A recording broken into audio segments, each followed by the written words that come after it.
Henri Nkumo. Je suis directeur des arts plastiques et visuels au ministère de la Culture de Côte d'Ivoire. De Côte d'Ivoire.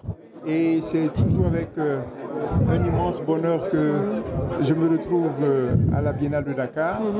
La Biennale de Dakar, on le sait, est le grand lieu de célébration de l'art africain contemporain. Oui. C'est un lieu qui est un espace de rencontre pour tous les professionnels. Exactement. C'est donc un lieu de vie pour tous ceux qui veulent faire le point des avancées de l'art africain contemporain.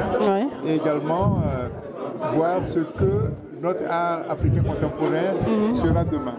La Biennale a ceci de particulier qu'elle est un lieu hautement magique.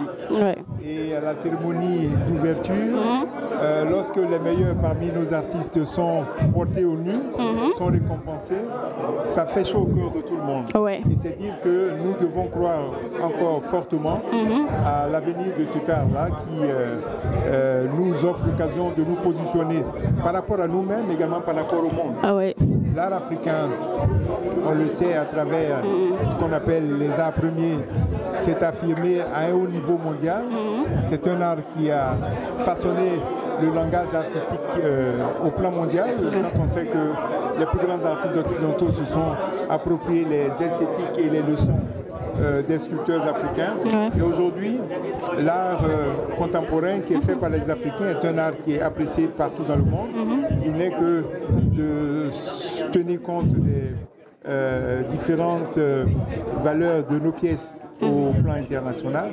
Il nous faut faire en sorte à maintenir le cap et faire en sorte à pouvoir construire également des chemins pour nos enfants afin que la sève continue d'être maintenue vivante. D'accord, donc j'aimerais savoir comment vous avez trouvé cet événement d'aujourd'hui. Oui, en fait, vous me demandez de faire une comparaison avec les éditions passées. Moi, je suis à la Biennale de Dakar depuis 1997. Mais c'est la 15e audition, vous êtes d'accord? Je suis à la Biennale de Dakar depuis 1997 et je suis par ailleurs critique d'art et j'enseigne l'histoire de l'art et je suis très attentif à la vie de cette biennale. Et je considère que c'est une biennale qui chaque année se bonifie, s'amplifie. L'introduction, il y a quelques années, des pavillons nationaux est une tribune qui met en dialogue un pays du continent et un pays hors Afrique.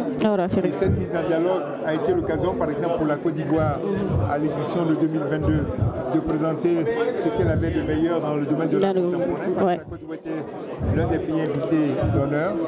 Et voilà, la biennale évolue et l'évolution est d'autant plus significative quand on porte un regard sur le volet off de la biennale. Plus de 500 manifestations programmées dans le cadre de la biennale off. C'est dire que la biennale n'est plus le fait de Dakar, mais la biennale est devenue un événement pleinement et totalement sénégalais. Ce qui justement fait le bonheur de notre continent parce que nos arts ont tendance à être confinés uniquement dans les capitales. Et quand l'espace des capitales est rompu et que cet art-là voyage sur tout le dans tout un pays et appelle toutes les énergies de tout le continent, parce que c'est tout le continent qui se trouve dans le cadre des offres, c'est un bonheur pour nous. Alors, monsieur, sans autant pour tarder, on vous dit merci et merci d'avoir répondu à nos questions. Et puis, voilà. Vous soutenir la biennale parce qu'une biennale a besoin de toutes les énergies, notamment l'énergie de la presse. Exactement. Merci.